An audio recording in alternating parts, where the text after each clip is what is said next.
আসসালামু আলাইকুম দর্শক, আপনাদের সাথে আমি আতিক রহমান পূর্ণিয়া। আমাদের পূর্ণিয়ার খোঁজ এবং পূর্ণিয়ার ভিউ ইউটিউব চ্যানেল এবং ফেসবুক পেজে স্বাগত জানাচ্ছি। সালাম এবং শুভেচ্ছা জানিয়ে শুরু করছি। আমাদের সাথে আজকের অতিথি দেশের অন্যতম রাজনীতিবিদ, রাজনৈতিক বিশ্লেষক মেজর অবসরপ্রাপ্ত আখতারুজ্জামান রঞ্জন। আখতার ভাই, আপনাকে দর্শকদের পক্ষ থেকে আবারও সালাম এবং শুভেচ্ছা জানিয়ে শুরু করছি। আমরা খুবই গুরুত্বপূর্ণ একটা ইস্যুতে আমাদের সোর্স কনফার্ম করার কারণে, এবং নিশ্চিতভাবে আমি আপনাকে বলেছি যে ঐকমত্য কমিশনের একটি মিটিং হয়েছে, কিছুক্ষণ আগে শেষ হয়েছে। আমরা রাত 8:40 যখন এই লাইভ করছি, তখন এই ঐকমত্য কমিশনের জরুরি বৈঠক শেষে রাজনৈতিক নেতৃবৃন্দ কয়েকজনের সাথে আমাদের কথা হয়েছে। আমরা অফ দ্য রেকর্ড হলেও আমাদের সাংবাদিকতার সোর্সে আমরা আমাদের রেকর্ড রেখেছি, কিন্তু আমি নামগুলো প্রকাশ করছি না। যে আলোচনাটা উঠেছে, আমাদের হেডলাইন করেছি যে বিপ্লবী সরকারের তোড়জোড়।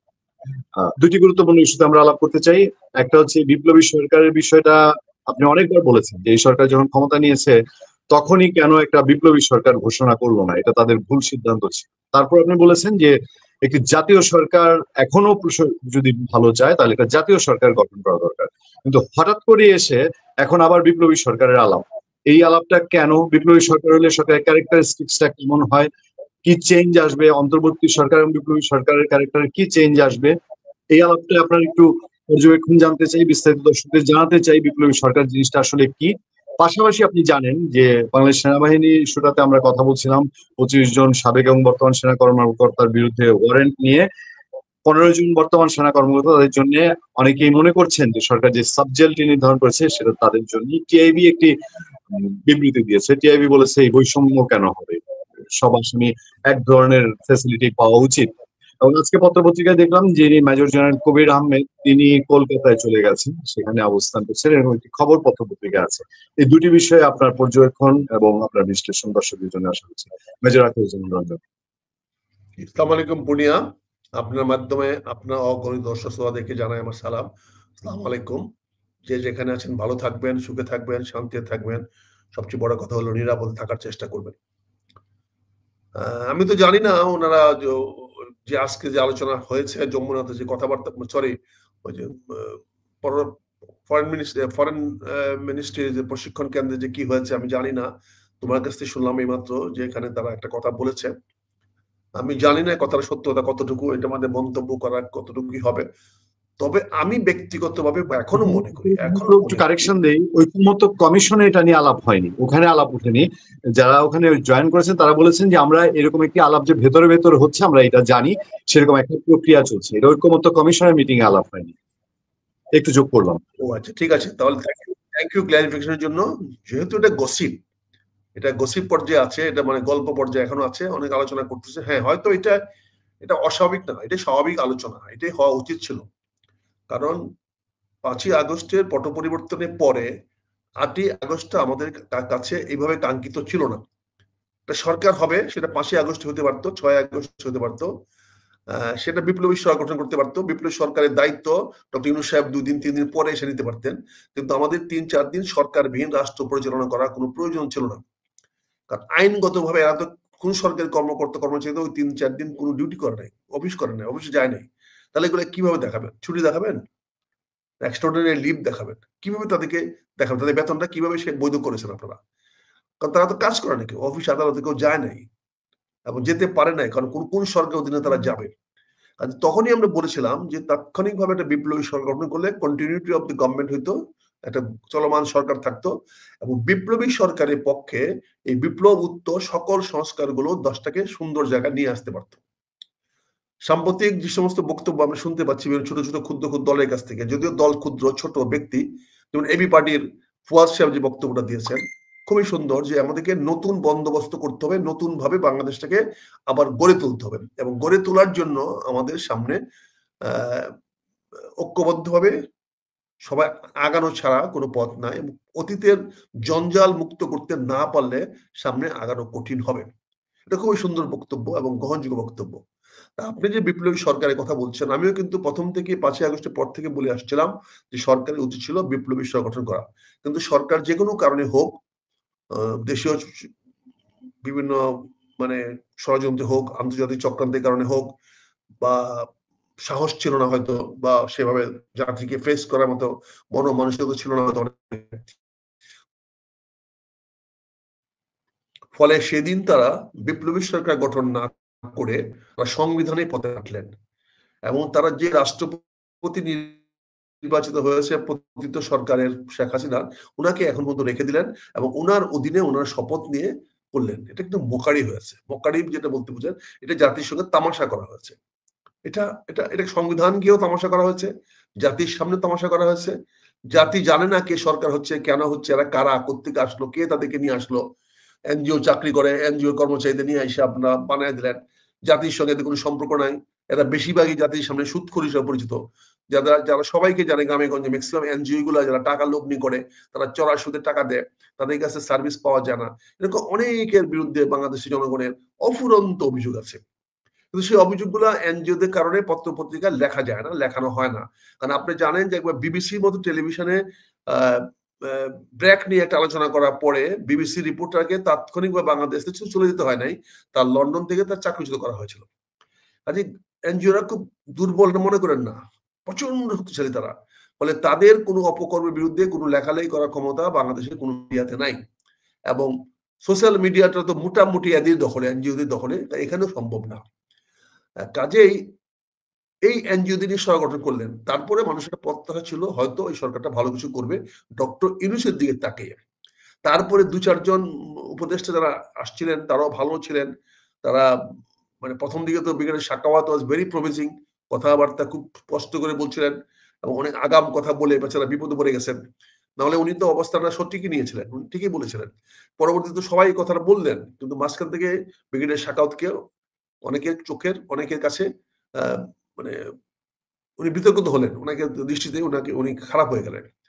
যাই হোক, আজকে যে অবস্থায় সে দাঁড়িয়েছে, আমি জানি না কতটুকু ঐক্যমত্য হয়েছে। তিনটি কারণে আমার মনে ঐক্যমত্য হওয়ার সুযোগটা হয় নাই মনে হয় কথাবার্তা। আমরা ট্রল নিউজে দেখলাম, সেটা দেখলাম যে মাননীয় প্রধান উপদেষ্টা সাহেব প্রথম বক্তৃতায় জোর দিয়ে বলছেন যে আগামী ফেব্রুয়ারিতে নির্বাচন হবেই। তো হবেই বলতেছেন কেন? তার মানে কোনো প্রশ্ন আছে নিশ্চয়ই, কেউ বা কোনো প্রশ্নের মুখাপেক্ষি উনি হচ্ছেন যে নির্বাচন নাও হতে পারে। তো হবেই, এবং হবেই বলছেন যখন, তাহলে এখানে যদি আজকে ঐক্যমতের সবাই যদি ঐক্যমত দস্তখত না করে, জলায় সম দস্তখত না করে, তাহলে কি হবে? তাহলে কি নির্বাচন হবে? এরকম একটা পরিবেশ নিশ্চয়ই পরিস্থিতি উনি বলেছেন। যেমন অনেকে বলে না যে আমাকে একটা গ্লাসে অর্ধেক পানি আছে, অনেকে বলে গ্লাসে অর্ধেক পানি, আবার অনেকে বলে গ্লাসটা অর্ধেক খালি। এটা দুটারই একটা অবস্থা আছে। এখানে হঠাৎ করে ইলেকশন উনি ঐক্যমত্য কমিশনের মিটিং ডেকেছেন, উনি সভাপতি রাখছেন। সেখানে তো উনি ঐক্যমত নিয়ে কথা বলার কথা, ঐক্যমতে আসেন, ঐক্যমত হই আমরা সুন্দরভাবে নির্বাচনটা করে ফেলি। তাহলে এটাই স্বাভাবিক ছিল। তো উনার এই কথার মধ্যে এক ধরনের চাপ সৃষ্টি মনে হচ্ছে, চাপ দেওয়া হয়েছে মনে হচ্ছে। মনে হচ্ছে যে নির্বাচন হবেই, তবে যদি আপনারা ঐক্যমত্যে সবাই মিলে আমাকে দস্তখত করে দেন। এরকম একটা কথা তো চলে আসে। কারণ কথার বৃষ্টির কথা আসে। মানুষ তো কথা বলতে গেলে একটা কথার পরে আরেকটা কথা আসে। না হলে ওখানে গিয়েই প্রথমেই উনি এটাকে দীপ্ত কণ্ঠে বলার কি প্রয়োজন ছিল? আমার কাছে মানে খুব একটা মানে বোধগম্য দূরে নয়, আমার কাছে কিছু সন্দেহ বসে হচ্ছে। কারণ উনি অবশ্যই কথাটাকে ব্যবহার করেছেন, যেটা আমি টিভি স্ক্রলে দেখলাম। সে অবশ্যই যখন উনি বলেছেন, তার মানে উনার আলোচনায় নিশ্চয়ই উনি ইনিয়ে বিনিয়ে বিভিন্নভাবে বোঝানোর চেষ্টা করেছেন যে আমাদের সবাইকে ঐক্যমত্যে দস্তখত করা দরকার। কাজে উনি প্রথমেই বলে গেছেন নির্বাচন হবে সময় মতো, আর পরবর্তীতে বলেছেন সবাই দস্তখত করার দরকার। অর্থাৎ কেন দরকার? নির্বাচনটা ফেব্রুয়ারি মাসে করতে হবে। আর যদি দস্তখত না করেন তাহলে উনার এত ইচ্ছা থাকা সত্ত্বেও উনি হয়তো এটা করতে পারবেন না। এটা যদি না করতে পারেন তাহলে উনার সামনে বিকল্প কি? উনি তো সাংবিধানিক সরকার হিসাবে এখন উনি থাকতে পারবেন না। আমি তো আগেও বলেছি, যদি সংবিধানে যে তত্ত্বাবধায়ক সরকারের আইনটা বিলুপ্ত হইয়াছিল, যেটা হাইকোর্ট এখানে করে দিয়েছে, পুনর্বাসন করে দিয়েছে, হাইকোর্টটাকে আবার চালু করে দিয়েছে। এখন সেটা সুপ্রিম কোর্টে আপিলে অবশ্যই আছে। তো ২-৪-৫ দিনের মধ্যে সুপ্রিম কোর্ট খুললে পরে সেখানে আপিলে যাবে, একটা রায় হবে। যদি রায়টা স্থগিত করে দেয় তাহলে তো আমি বলছি, তাহলে তো নির্বাচন হওয়ার কোনো প্রশ্ন নাই, নির্বাচন ফেব্রুয়ারিতে হবে না, হওয়ার সুযোগও নাই। আর যদি উনি এটাকে স্থগিত না রাখে, যদি এটাকে আবার চালু করে দেন, জারি করে দেন যে না সংবিধানের সেই ধারাটা চালু হয়ে গেল, তাহলে তো পরবর্তী ৯০ দিনের মধ্যে নির্বাচন দিতেই হবে। এবং গতকালকে যখন বলেছেন, আজকে যখন বলছেন ফেব্রুয়ারি নির্বাচন হবে, তার মানে আমরা চিন্তা করতে পারতেছি যে এই ধরনের কথা হবে। আর যদি না হয় তাহলে কি হবে? তা সেখানে স্বাভাবিকভাবে একটা প্রশ্ন আসে, যদি নির্বাচন নিয়ে কোনো জটিলতা সৃষ্টি হয়, নির্বাচন সঠিকভাবে না হয়, তাহলে এই সরকার সামনে আগানোর পথ কি? কারণ সংবিধান মেনে উনি শপথ গ্রহণ করে সরকার গঠন করেছেন। অন্তর্বর্তীকালীন সরকারটা গঠিত হয়েছে এক্সট্রা এক্সট্রা মেজারমেন্ট নিয়ে, সাংবিধানিক শূন্যতার অজুহাত দেখিয়ে, নেসেসিটি অফ ডক্ট্রিনের অজুহাত দেখিয়ে এখানে অন্তর্বর্তী সরকার গঠন করার প্রক্রিয়াটা চালু আছে। কিন্তু যদি সংবিধানটা হয়ে যায়, পুনরুজ্জীবিত হয়ে যায়, যদি তত্ত্বাবধায়কের ধারাটা পুনর্বহাল হয়ে যায়, তাহলে কিন্তু আর শূন্য থাকে না, তাহলে নেসেসিটি অফ ডক্ট্রিন থাকে না। আর এই সরকার, আমি আগেও বলেছি, যেহেতু উনি বলেছেন যে ফেব্রুয়ারি পরে থাকবেন না, অর্থাৎ ওনার ডিসকন্টিনিউ করার, উনি চলমান না রাখার তত্ত্বটা বা ইচ্ছার উনি ব্যক্ত করে ফেলেছেন। তাহলে ওনার ব্যক্ত করলে ওনাকে তো আনউইলিং হর্সকে, বা উনি তো একবার সকালে এক কথা বলবেন, বিকাল আরেক কথা বলবেন, এটা হইতে পারে না। কাজে উনিও ফেব্রুয়ারি পরে থাকবেন না। তাহলে এখানে কিভাবে সরকারের কন্টিনিউটি বা সরকারের চলমান থাকবে? সেখানে আপনি যে প্রশ্নটা আনছেন, যে বিপ্লবী সরকার এবং জাতীয় সরকার, আমি কিন্তু দুইটা সরকার আলাদাভাবে বলছিলাম। একটা বলছিলাম যে বিপ্লবী সরকার দরকার ছিল, এবং বিপ্লবী সরকারটা হওয়া দরকার ছিল বৈষম্যবিরোধী ছাত্র আন্দোলনের সকল নেতা কর্মীদেরকে নিয়ে। তরুণদের একটা সরকার হওয়া দরকার ছিল, তরুণরা একটা বিপ্লবী সরকার গঠন করতে পারতো, যেই সরকার গঠন করে তারা বাংলাদেশটাকে সামনের দিকে এগিয়ে নিতে পারতো। বিপ্লবী সরকারের মূল চেতনা, মূল ধারণা, মূল প্রেক্ষাপট। সেই প্রেক্ষাপটে আমি বলেছিলাম যে অগাস্ট উত্তর বাংলাদেশে বিপ্লবী সরকার করা উচিত ছিল, এবং সেই সরকারটা করা উচিত ছিল তৎকালীন আন্দোলনের সকল যোগ্য ছাত্র নেতাদের এবং বিভিন্ন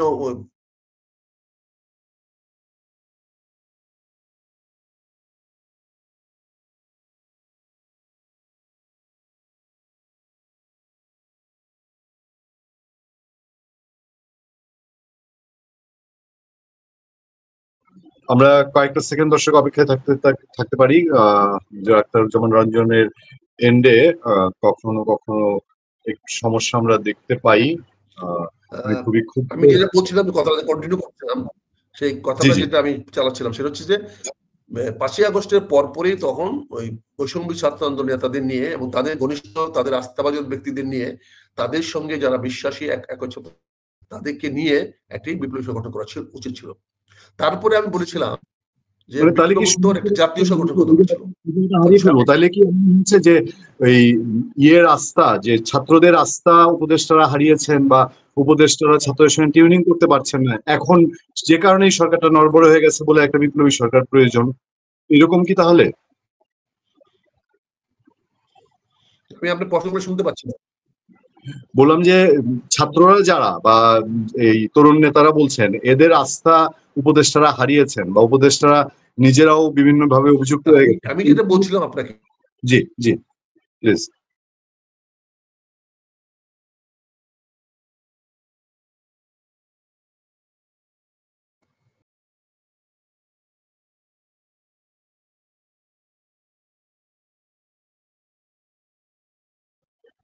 দর্শক, আমরা কথা বলছিলাম মেজর আখতারুজ্জামান রঞ্জনের সঙ্গে।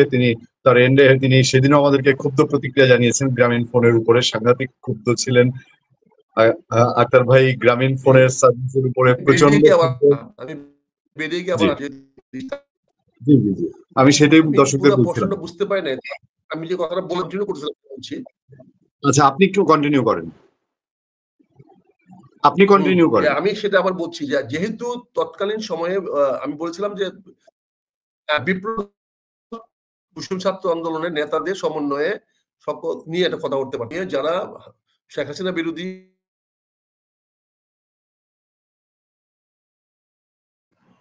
ও ফেসিস্ট বিরোধী যে ঐক্যটা হয়েছিল, সেই ঐক্যের যারা ছিল একসঙ্গে সকল দলগুলো নিয়ে একটি বিপ্লবোত্তর জাতীয়,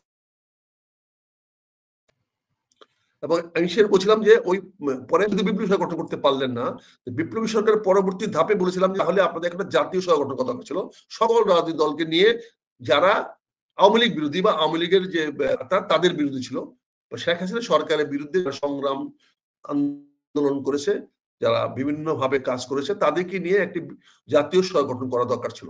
সেটা হলো না।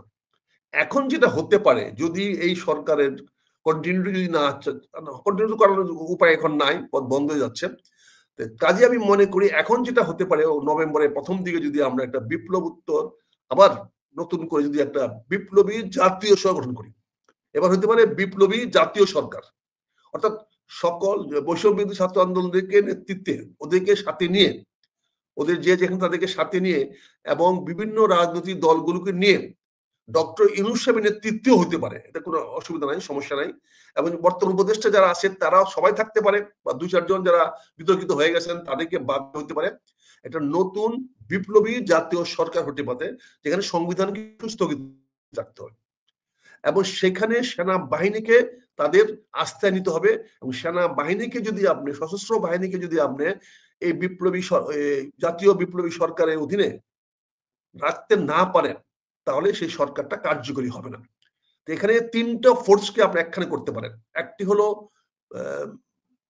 বিপ্লবী, মানে একটি হলো যে বৈষম্য ছাত্র আন্দোলনের সকল পক্ষ, আরেকটা হলো বিভিন্ন রাজনৈতিক দলগুলো যারা শেখ হাসিনা বিরোধী তথা আওয়ামী লীগ বিরোধী বা ফেসিবাদী বিরোধী, আর সেই সঙ্গে সশস্ত্র বাহিনী।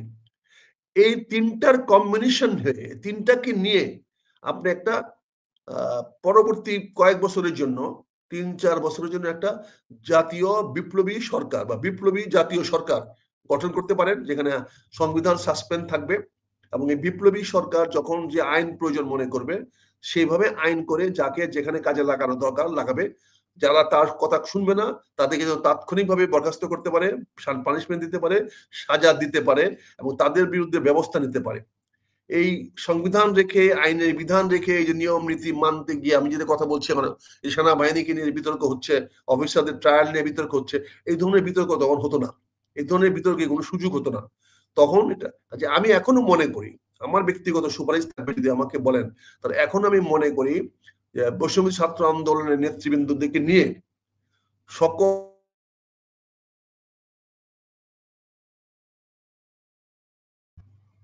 বৈষম্য ছাত্র আন্দোলনের সকল নেতৃবৃন্দ, সকল রাজনৈতিক দল যারা ওই ছিল, যারা সরকারের বিরুদ্ধে ছিল, আওয়ামী লীগ বিরোধী, যারা বিভিন্ন ভাবে আন্দোলনে প্রত্যক্ষ বা পরোক্ষভাবে শরীক হয়েছে, তাদেরকে সবাইকে নিয়ে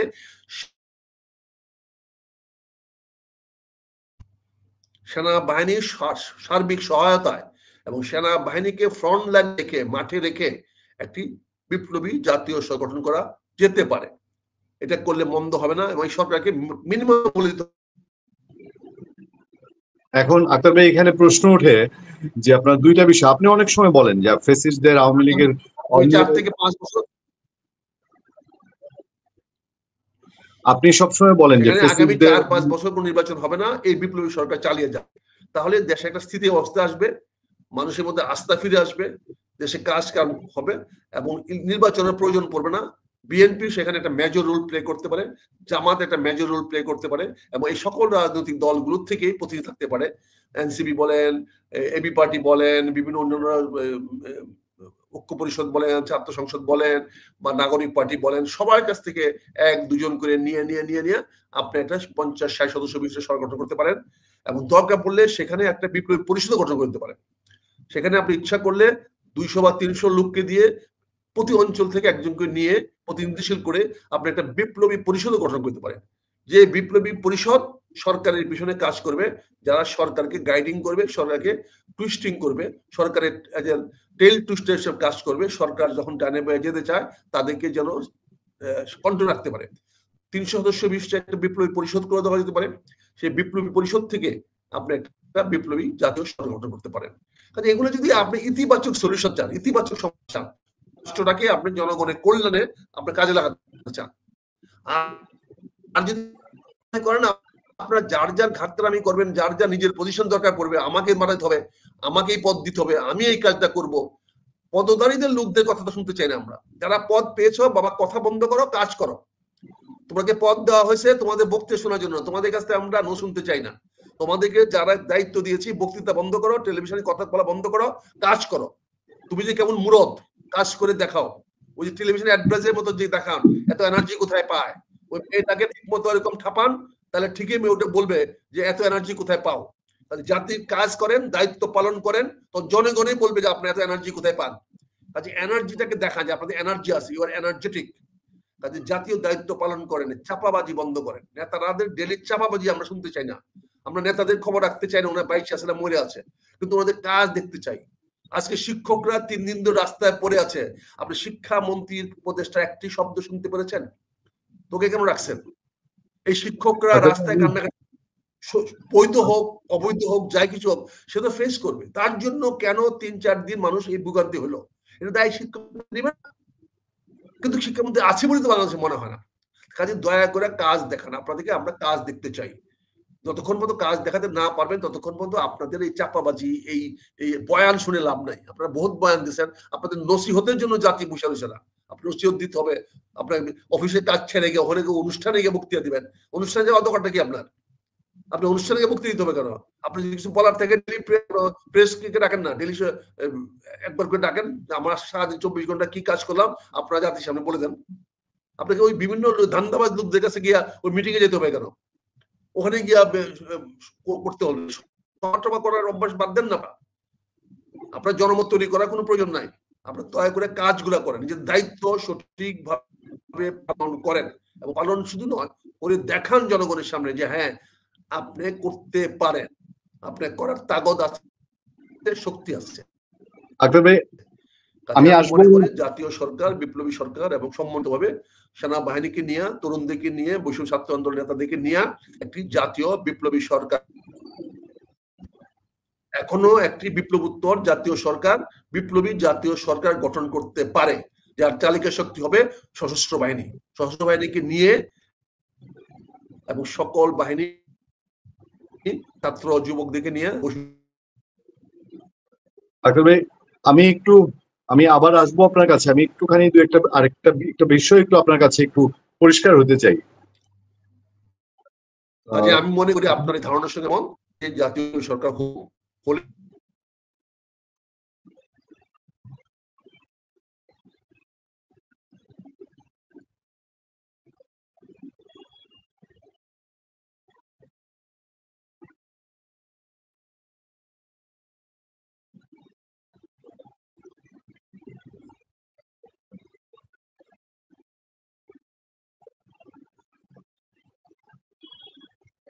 দর্শক, সম্ভবত মেজর আখতারুজ্জামান রঞ্জন আমাদের কাছ থেকে ডিসকানেক্ট হয়ে গেছেন। আমরা কথা বলছিলাম বিপ্লবী সরকার নিয়ে। আমার একটু জানার আগ্রহ ছিল মেজর আখতারুজ্জামান রঞ্জনের কাছ থেকে, যে তিনি বলছেন বাংলাদেশ সেনাবাহিনীকে অগ্রাধিকার দিয়ে এবং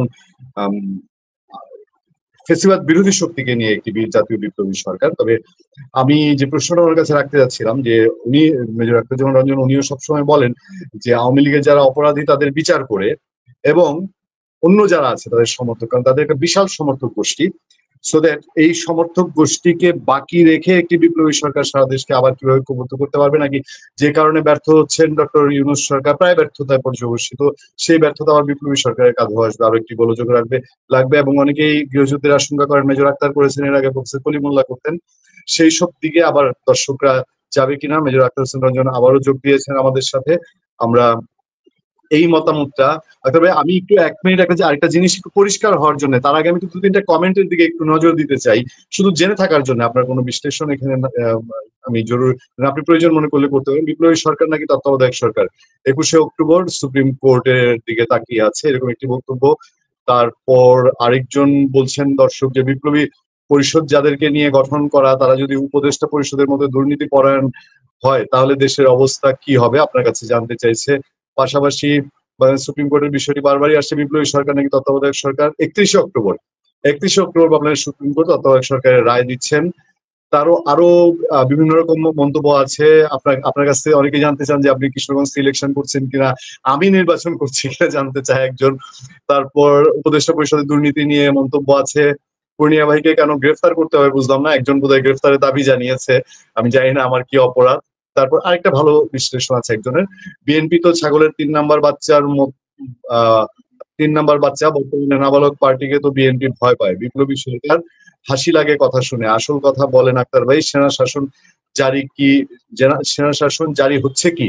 আমি আর লম্বা করতে যাচ্ছি না, তবে আমি আপনার কাছ থেকে যে জিনিসটা ক্লিয়ার হতে যাচ্ছে, আপনি অনেক সময় বলেছেন যে আওয়ামী লীগের অপরাধীদের বিচার হোক, আওয়ামী লীগের যারা দোষী তাদের বিচার হোক। এখন দেশের একটা বড় জনগোষ্ঠী আওয়ামী লীগকে সমর্থন করে। আপনি যদি জাতীয় বিপ্লবী সরকার গঠন করেন, সেখানে যদি এত বড় একটা জনগোষ্ঠীকে সম্পৃক্ত না করেন কোনো ওয়েতে, এবং সেনাবাহিনী নিয়ে আপনি দেখেছেন এই সরকারের সময়, আমরা বুঝি আপনি বুঝেন সেনাবাহিনীকে তারা কি চোখে দেখছেন, কি করছেন। ইভেন আসিফ মাহমুদ সজীব ভুইয়া তার বক্তব্য প্রকাশ হয়েছে, যেটা প্রকাশ করেছে হাসনাত আব্দুল্লাহ, যে সেনা প্রধান বুকে পাথর বেঁধে ডক্টর ইউনূসকে মেনে নিয়েছিলেন। এরকম একটা সিচুয়েশনে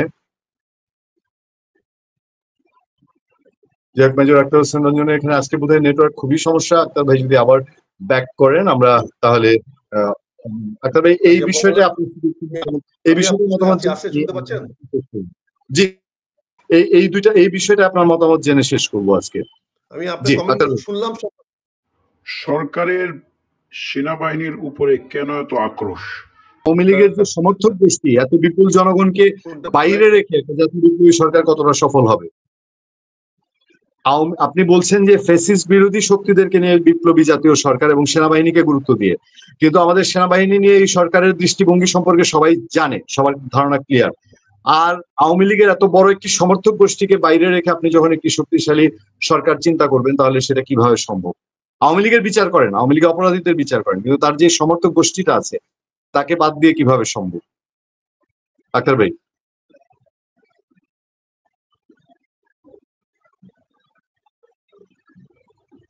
আমরা খুবই দুঃখিত দর্শক, আমরা অনুষ্ঠানের শেষ প্রান্তে, শেষ একবার শুধু আমরা চেষ্টা করবো মেজর আখতারুজ্জামান রঞ্জনকে আমরা যদি আরেকটুখানি পাই। আমি এর মধ্যে আর দু একটা কমেন্টের দিকে একটু মনোযোগ দিতে চাই। প্রচুর দর্শক কমেন্ট করছেন। শেষ একটি কমেন্ট এসছে মহসিনুল ইসলাম মহসিন, তিনি লিখছেন, আক্তার ভাই বিপুলের শোতে গিয়ে আপনি একটা শিক্ষা দিয়েছেন, আমি খুশি হয়েছি। এমন ভাব করে বিপুল কিছুই জানে না, আরেকবার বিপুলের শোতে গিয়ে ওকে জয় বাংলা করে। আচ্ছা, আমি জানি না এই বিষয়টা, আমার কোনো মন্তব্য নাই। পূর্ণিয়া ভাই যথেষ্ট ভালো বিশ্লেষণ করেন। এখানে গ্রেফতারের কথা উঠা মানে হাস্যকর। আমি এই কমেন্টটা মিস করে গেছি মনিরুল ভাই, আমি জানি না কে গ্রেফতারের প্রসঙ্গ তুলেছেন। এই পরিণতি কিন্তু আওয়ামী লীগ এবং শেখ হাসিনার হয়েছে, যে এইরকম কোনো কিছু সহ্য করতে না পারার বিন্দু পরিমাণ টলারেশন নেই। বিগ জিরো থিওরি নিয়ে কথা বলেছেন এক ভাই। তারপরে আমি একটু উপরের কমেন্ট গুলাতে যাই, সেখানেও কয়েকটা ভালো কমেন্ট ছিল। মনিরুল ভাইয়ের কমেন্টটা তো আমি পড়েছি। সুতরাং আমরা যেটা বুঝতে পারছি যে আসলে আমরা এখন মেজর আক্তার হয়তো টোটালি ডিসকানেক্ট হয়ে গেছেন। আমি জানি না এই বিপ্লবী সরকারের বিষয়টা আমরা আজকে অথেন্টিক্যালি শুনেছি বলে আপনাদের সামনে নিজেরাও আলাপ করেছি এবং এই আলোচনার সূত্রপাত করেছি। আমরা চেষ্টা করব এই সরকারের সংশ্লিষ্ট যারা আছেন, মানে সরকারের সঙ্গে যে রাজনৈতিক দলগুলো জড়িত, তাদের এক দুজনকে বা ঐক্যমত্য কমিশনে আছেন তাদেরকে এনে আমরা একটু রাতে আরো পরিষ্কার করতে পারি কিনা যে আদতে বিপ্লবী সরকারের যে আলাপটা উঠেছে এটা কতটা শক্তিশালী বা কোন প্রক্রিয়া থেকে, কোন চিন্তা থেকে হচ্ছে, জানানোর চেষ্টা করব। মেজর আক্তার হোসেন রঞ্জন আবারও এসছেন। আমরা দর্শকদের কাছে বিনয়ের সাথে জানাতে চাই যে আমরা আক্তার ভাইয়ের 1 মিনিট আক্তার ভাইয়ের কথা শুনে আমরা অনুষ্ঠান আজকে শেষ করবো। আমরা অপেক্ষায় আছি আক্তার ভাই আপনার জন্য। আক্তার ভাই প্লিজ। এখন আপনি যেটা টিআইবি কথা বললেন সেনাবাহিনীদের ট্রায়ালের ব্যাপারে, এখানে আমি একটা বিনয়ের সাথে কথা বলতে চাই। আমি অত্যন্ত দৃঢ়তার সঙ্গে বলতে চাই, শেখ হাসিনার পক্ষে সেনাবাহিনীর যে সমস্ত অফিসার কর্মকর্তারা গুম, খুন বা বিভিন্ন ধরনের রাজনৈতিক প্রতিহিংসার সাথে জড়িত ছিল, তাদেরকে দৃষ্টান্তমূলক শাস্তি আমি চাই। আমি দাবি করি তাদের বিরুদ্ধে দৃষ্টান্তমূলক শাস্তি দেওয়া হোক, কিন্তু সেই সঙ্গে আমার পথ থাকবে যেটা বৈধভাবে করতে হবে। ওরা অন্যায়ভাবে করেছিল বলেই সুযোগটা পেয়েছে। অতীতে এরকম আমরা ট্রায়াল দেখেছি যে ট্রায়াল গুলাকে ক্যামেরার ট্রায়ালের নাম বা যে কোনো ভাবে মিডিয়া ট্রায়ালের নামে বা অনেকে আত্মপক্ষ সমর্থন করার সুযোগ না দিয়ে যেন তেন ভাবে বিচারককে দিয়ে রায় কার্যকরী করে ফাঁসিয়ে দিয়ে দেওয়া হয়েছে। আমরা তখনও সেগুলো প্রতিবাদ করেছিলাম। এখনো আমরা বলতেছি এদের ফাঁসি হোক, ফাঁসি চাই আমি, কারণ তারা এমন অনেক অন্যায় করেছে যে অন্যায়গুলাকে গ্রহণযোগ্য হতে পারে না যে কোনো রাষ্ট্রীয় মানবিক মানদণ্ডের কারণে। কিন্তু আপনি প্রক্রিয়াগুলো ফলো করতে হবে। আজকে সাব জেলের কথা যেটা বলছেন, এখানে জিনিসটা বুঝতে হবে, তারা এখন পর্যন্ত সার্ভিং, তারা চাকরিরত অফিসার, তাদের গায়ে এখন ইউনিফর্ম আছে এবং তারা কিন্তু আদালতে ইউনিফর্ম পরে যাওয়ার অধিকার তারা রাখে, কারণ আপনার তাই ইউনিফর্মটা ছিনে নেন না এখনো। এখনো তার কাছ থেকে পোশাক ছিনিয়ে নেন নাই। যদি পোশাক ছিনিয়ে নিয়ে যান তাহলে আপনি তাদেরকে পুলিশের কাছে সোপর্দ করতে পারেন। যতক্ষণ পর্যন্ত তাদেরকে চাকরি থেকে আপনি ডিসমিস না করবেন ততক্ষণ পর্যন্ত তাকে ইউনিফর্মের প্রোটেকশন আপনাকে দিতে হবে। এটা জাতীয় দায়িত্ব, এটা রাষ্ট্রাশ্বাস, এটা রাষ্ট্রীয় নৈতিকতা। কারণ না হলে সরকারি কর্মকর্তারা, সেনাবাহিনীরা আগামী দিনে যুদ্ধ করবে না, আগামী দিনে জাতির দায়িত্ব পালনে তারা জীবন দিতে আগায় যাবে না। যে অফিসার এই কাজগুলা করেছে তারা কিন্তু অত্যন্ত চৌকুশ অফিসার, তারা মেধার দিক দিয়ে কিন্তু কারো কাছে কম নয়, তারা মেধাবী পরীক্ষা দিয়ে তারা এই পর্যন্ত গিয়েছে। তাদের মেধার কোনো কমতি নাই, কারো চেয়ে কম মেধা সম্পন্ন ওরা না। কিন্তু কথা হচ্ছে তাদেরকে আপনি শাস্তি দেন, বিচার করেন, বৈধ বিচার করেন, কিন্তু আপনি যেভাবে প্রক্রিয়া করতেছেন, ব্যক্তিগত আক্রোশ মেটাচ্ছেন, এটা ঠিক না। এখানে টিআইবি যে কথাটা বলছে, টিআইবিকে আমি আশা করেছিলাম টিআইবি সত্য কথাটা বলবে। হ্যাঁ, এখানে বৈষম্য করা হচ্ছে সেটা আপনি অবশ্যই বলতে পারেন, কিন্তু কেন করা হচ্ছে সেটা তো বিশ্লেষণ করা দরকার। আপনি কি একজন অফিসারকে ইউনিফর্ম আপনি কি তাকে আদালতে নিয়ে যেতে পারেন? ইউনিফর্ম তাকে আদালতে ঢুকাইতে পারেন? কারণ তাকে তো আপনি চাকরি থেকে চ্যুত করেন নাই। সিভিলে ওয়েজ যে আছে সে তো ওয়েজ, সেটা অ্যাটাচড আছে। অ্যাটাচড মানে তাকে হেফাজতে নিয়ে আসা হয়েছে, অ্যাটাচ করা হয়েছে, অ্যাটাচমেন্ট করা হয়েছে। তো অ্যাটাচমেন্ট করা মানে তো বেতন ভাতা বন্ধ থাকবে না, অর্থাৎ তার চলাফেরার রেস্ট্রিক্টেড থাকবে, তাকে রেখে দেওয়া হবে এখানে। কাজে এইগুলো তো আপনাকে টিআইবিকে দেখতে হবে। কেন আপনারা জিনিসগুলোকে এইভাবে সেনাবাহিনীদের প্রতি আক্রোশ দেখাচ্ছেন কেন? সেনাবাহিনী সারা বাংলাদেশ টিকাতে পারবেন? সম্ভব হবে? সার্বভৌমত্ব টিকে থাকবে? বাংলাদেশ টিকে থাকবে? আপনারা সবাই মিলে তাহলে কার পক্ষে কাজ করতেছেন? কাদের সুযোগ করে দিচ্ছেন? হয়তো আপনি তাদের পক্ষে না। আমি তো বলছি মীর জাফর হয়তো ইংরেজদের পক্ষে ছিল না, ইস্ট ইন্ডিয়া কোম্পানির পক্ষে ছিল না, কিন্তু সিরাজউদ্দৌলার ক্ষতি করতে গিয়ে মীর জাফর তো ইস্ট ইন্ডিয়া কোম্পানির হাতে ভারতবর্ষকে তুলে দিয়েছিল।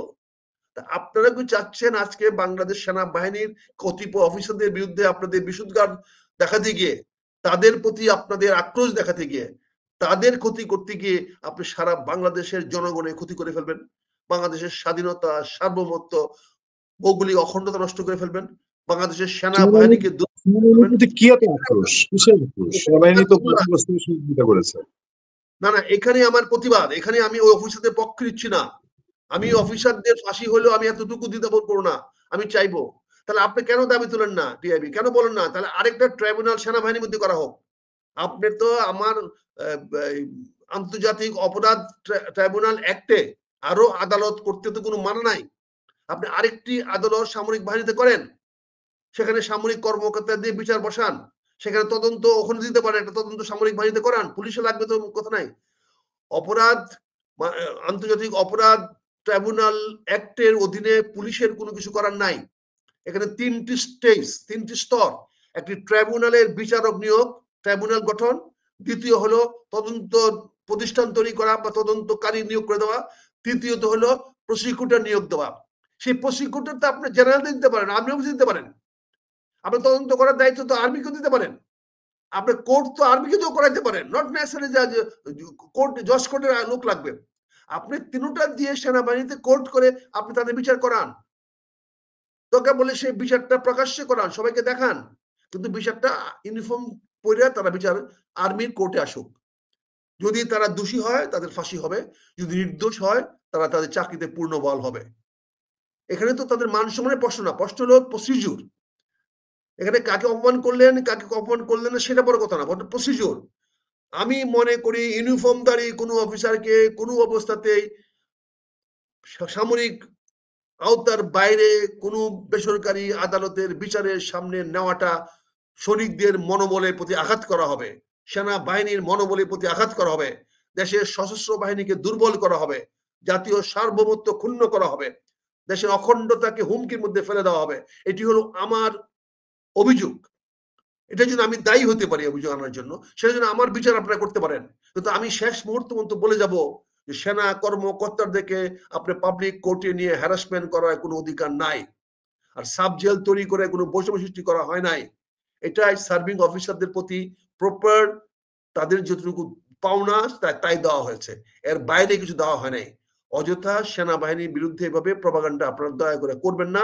এটা কিন্তু এর মাধ্যমে কিন্তু আপনারা ভারতের পক্ষে কাজ করতেছেন, এর মাধ্যমে কিন্তু আপনারা শেখ হাসিনার পক্ষে কাজ করতেছেন। সরি আমি কথাটা বলার জন্য। আপনারা যারাই আজকে এটা নিয়ে বাড়াবাড়ি করতেছেন তারা সবাই কিন্তু প্রকারান্তরে ইচ্ছা হোক অনিচ্ছা হোক ভারতকে সাহায্য করতেছেন এবং শেখ হাসিনাকে সাহায্য করতেছেন। আপনারা হয়তো আগামীতে শেখ হাসিনা দ্বারা পুরস্কৃত হইতে পারেন, আপনারা হয়তো আগামীতে ভারত দ্বারা পুরস্কৃত হইতে পারেন। অতীতেও আমরা দেখেছি এরকম কারা কি ভাবে পুরস্কৃত হয়েছে। আমরা এই দেশে অনেক কে দেখেছি অতীতে কে কি সুযোগ সুবিধা নিয়েছেন। কাজে আমি অনুরোধ করব আপনারা টিআইবি যে কথাটা বলেছেন আমি তাদের প্রতি শ্রদ্ধা রেখে বলবো যে আপনারা আরেকটু ডিপে যান, আরেকটু বি রিয়েলিস্টিক। খালি ওই এক ধরনের কথাবার্তা বলে করেন না। টিআইবির কাছে আমার একটা বিনীত অনুরোধ থাকবে। আপনারা দেখেন, আপনারা দাবি তোলেন সামরিক অফিসারদেরকে আগে বিচার করুক। 24 ঘন্টা বিচার করতে পারে। যদি প্রধান উপদেষ্টা চান 24 ঘন্টার মধ্যে সামরিক অফিসারদেরকে বরখাস্ত করা যেতে পারে। এটার জন্য এত কিছু লাগে না। Just one presidential order, your service no longer required. সেনাবাহিনীর চাকরি খাইতে 5 মিনিট লাগে না, সাদা কাগজ দরকার, দস্তখত করে সিল মারে ছেড়ে দিবে, বাস চাকরি নাই। কিন্তু আপনারা চাকরিতে রাইখা ইউনিফর্ম অবস্থায় রাইখা তাদেরকে আল্লাহর ওয়াস্তে দয়া করে সিভিল আদালতে বেসামরিক আদালতে নিয়ে যায় না। এটা বুমেরাং হতে পারে, দেশের জন্য ক্ষতি বয়ে আনতে পারে, দেশের সর্বনাশ বয়ে আনতে পারে। এটা আপনাদের কাছে আমার আবেদন থাকলো, নিবেদন থাকলো।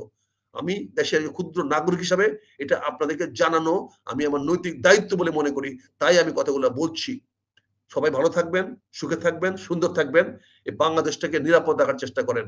সবাই মিলে আসেন, আমরা একটা সুন্দর বাংলাদেশ গড়ে তুলি। নতুন বাংলাদেশ না, বাংলাদেশটাকে আরো সুন্দরভাবে গড়ে তুলি, এই দেশটাকে নিরাপদ করি, সবার মান সম্মান আমরা রক্ষা করি, প্রতিটি মানুষের মর্যাদা আমরা নিশ্চিত করি। আবারও সবাইকে ধন্যবাদ। আজকের মতো বিদায় নিই। আসসালামু আলাইকুম। আপনার কথার সাথে শেষ একটা মন্তব্য করে শেষ করি। আমি কয়েকদিন আগে একটা আলোচনায় বলছিলাম যে আওয়ামী লীগের কোনো না কোনো একটা অংশ আনুষ্ঠানিকভাবে একদিন এই সরকারকে গলায় ফুলের মালা দিবে এবং ধন্যবাদ জানাবে, আনুষ্ঠানিকভাবে ধন্যবাদ জানাবে তার উপকার করার জন্য। গত 1 বছরে যা যা করেছে অনেক কিছুই পরে তার জন্য এই সরকারের হিতে বিপরীতে আওয়ামী লীগের ফেভারে গেছে। আরেকটা হলো যে একজন দর্শক বারবার প্রশ্ন করছেন যে ভাই আক্তার ভাইকে জিজ্ঞেস করেন উনি নির্বাচন করবেন কিনা, নমিনেশন যাবেন কিনা বিএনপি থেকে। তো আমি আপনার হয়ে উত্তরটা দিয়ে চাই যে আমি বারবার আপনাকে এই প্রশ্নটা করেছিলাম যে আক্তার ভাই বলেছেন দর্শক যে উনি মনিরুল ভাই সম্ভবত আবার বলছেন যে আক্তার ভাই ইলেকশন করবেন না, উনি নতুনদের ছেড়ে দিতে চান। যদিও আমরা মনে করি রাজনীতিবিদরা শেষ মুহূর্তে কি সিদ্ধান্ত নেয় সেটা রাজনীতিবিদদের আবার ডিফারেন্ট রকম চিন্তা থাকে। আক্তার ভাই অনেক অনেক ধন্যবাদ, শুভেচ্ছা এবং আপনার সুস্বাস্থ্য এবং দীর্ঘ কামনা করে আজকে এখানে বিদায় নিচ্ছি। আসসালামু আলাইকুম।